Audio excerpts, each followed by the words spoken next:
Charlie DiSturco is joining us. He's very versatile, Tim. He's joining us in studio. He's got a same-game parlay that he likes tonight. Happy Hour co-host Tim Kalinowski is alongside here, too. We're going to weigh in. Charlie's got a same-game parlay, Tim. We're going to go leg by leg, Charles.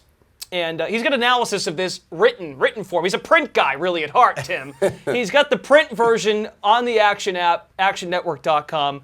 Why don't you deliver your first leg for the same-game parlay for tonight's game? Yes, as always, deeper analysis on the online version. But my first leg of this game, TJ Hockenson to go 50-plus receiving yards. This is a play that I locked in earlier this week, and quite frankly, I really like Hockenson's ceiling here. He had 8 receptions in week 1, and I think that this is a great matchup against Philly that has really struggled against the tight end position against the Patriots this last week.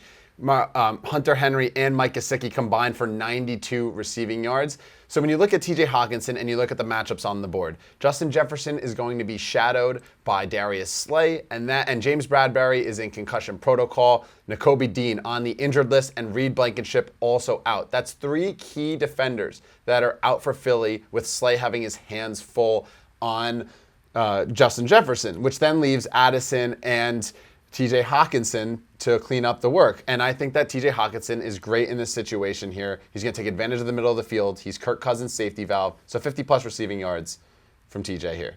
Tim, you got the targets last week. He had 8 catches, but just 35 yards. You got thoughts first on this first leg? Well, so if that was, if the longer version is on print, geez, how long is the longer version? I mean...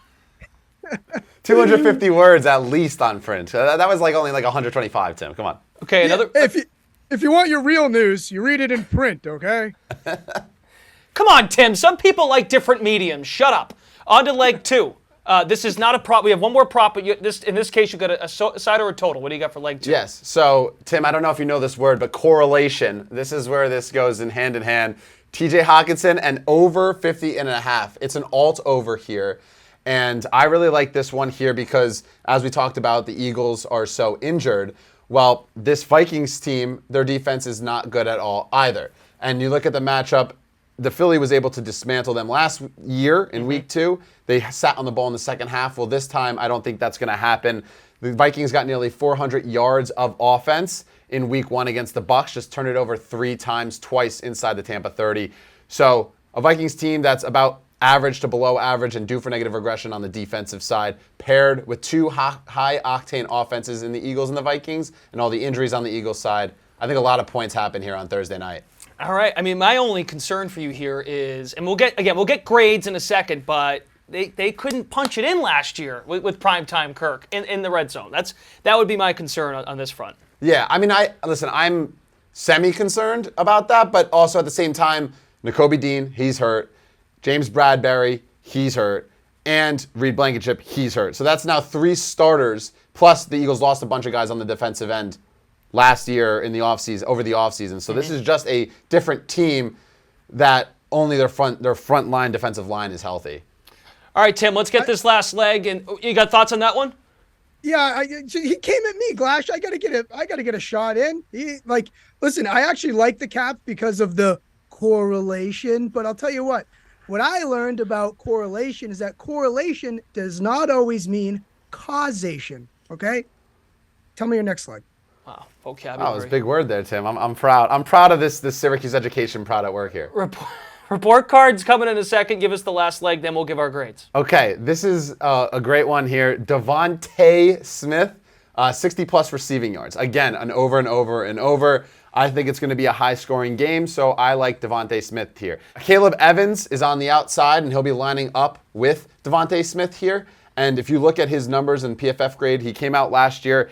He had a 47.2 PFF grade, and in pass coverage, 40.5. So that is horrendous. He ranks a 68.2 reception defense. He just gives up a lot of yards on every reception and allows receivers to create separation. And what does Devonta Smith do so well? He's a deep downfield threat and gets a lot of big plays. He had 15-plus receiving yard in 1 reception in 16 of 20 games last year, 25-plus in 40% of all his games played. So he's a big play threat. He gets used a lot, had 7 receptions in week 1. I think he goes over this 60 number here. All right, Tim, we got our 3 legs. Can you come up with a grade for this same game parlay? Let's rip this guy to shreds. Or do you have belief in Charlie's same game parlay for tonight? Well, I'll tell you what, it's hard to, separate the work from the person. That's always a challenge when you're giving a grade. But I just want to give you one quick question. What is your philosophy on when you build a same game parlay? Do you also take the legs separately in separate bets as well, in case you go 2-1?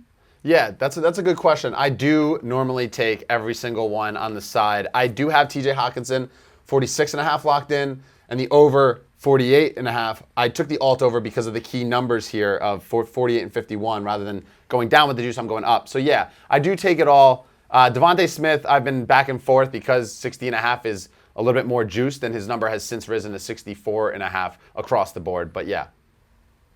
All right, Tim. And so my grade there. Yeah. I'll give you my grade. I'll spit out my grade there. It's just too many overs for me. When you're building the same game parlay, it's already square by nature, and then you're talking to me about a lot of overs. I like the correlation. Thank you. Wow, you taught me so much. But I'm going to give you a B+ just because of too many overs for me. I don't want to hear about that. Tell me some unders. Be greasy with it. Have a little heart. Have a little guts, will you? Hey, I mean, when I don't think that the defense is going to do anything, I can't take an under because I think both defenses have such severe issues, and the offenses, I think, are going to roll. Okay, so I'll give you my grade now. I get you on Devonta Smith. I understand. He went over this total last year against this Minnesota team. Here's what concerns me. You like Jordan Addison, right? You like Jordan Addison as it pertains to the over in the Correct. game. Okay. Well, now you got Justin Jefferson, Jordan Addison, and TJ Hockenson. While he gets the targets, he's only been over the total that you have for tonight in 4, including week 1, 4 of his 11 games with the Vikings. Yes, but here's the thing, right? Justin Jefferson, if you saw that last year matchup against Darius Slay, he was shut down. He was not the effective receiver that he was. And now all that added attention there and all the injuries the Eagles have over that middle of the field, I expect him to clean up in that middle of the field, right? Like Jordan Addison, yes, that's a concern for me that he might be the guy that will get a lot of yards and work in the middle of the field and underneath. But Hockenson has been that guy all season as a safety valve. So if he gets 8 to 10 targets, I think he can easily go over this number given all the injuries that have ruptured the Eagles defense. Okay, so that's my concern, 1. And 2, this is why I'm at a B, not a B+. My concern is the Vikings being able to score in the red zone. That's a fair concern. And Kirk Cousins in prime time. It's a lazy take. It's lazy take, but it's true. Right. I just think the injuries are too much for the Eagles to overcome here, which is why I expect a higher scoring game. Okay. B+. Tim, you happen to be more of a positive guy in this particular segment Somehow. today. Yeah, rare. Glash, you're giving lazy takes. That's rare. Rare for me to be positive, but sky might be falling. Okay, Tim. Thanks so much. Charlie, thank you for coming on. Good job.